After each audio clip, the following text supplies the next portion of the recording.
They are called the It Girls because they're rich and fabulous. Sina Claudia Ortega, Margo Beltran, Danielle Alvarez, and Athena. Some may call them Conyos, but just like any other girl, may pinagdadaanan din sila.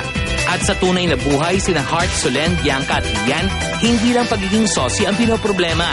Kamakailan lang ay napabalitang hiwalay na si Bianca King at ang kanyang boyfriend na si Dennis Trillo. Kumusta na ba talaga ang love life ni Bianca? Kami ang love ni Bianca ngayon. Can't you see? I'm in love with these girls. How can you not be in love with Solen Husam? My heart is so fat. I'm so fat with love. Lahat kami ay nandyan para sa isa't isa. May advice daw ang mga saucy girls sa kanilang friend.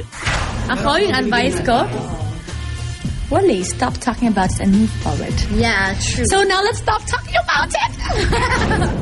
Move forward. No need to waste your time. Thank you.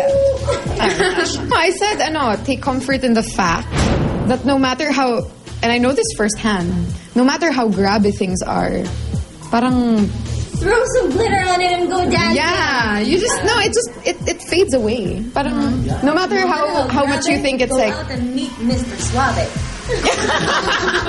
Sa January 2 latest, pupunta siya ng Canada para makasama niya ang family niya. It's good to have yung advice ng mga kaibigan tsaka ng family, diba? Kasi sila yung papatibay talaga sa'yo no matter what.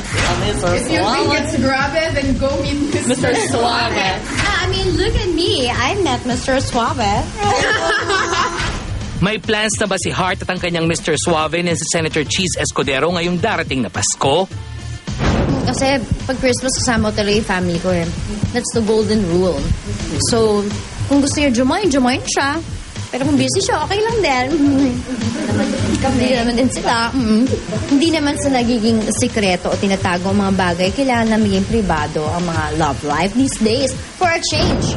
Ngayong December 25, makikilala nyo na ang mga saucy girls sa official entry ng GMA Films sa 2012 Metro Manila Film Festival. Ang Saucy Problems.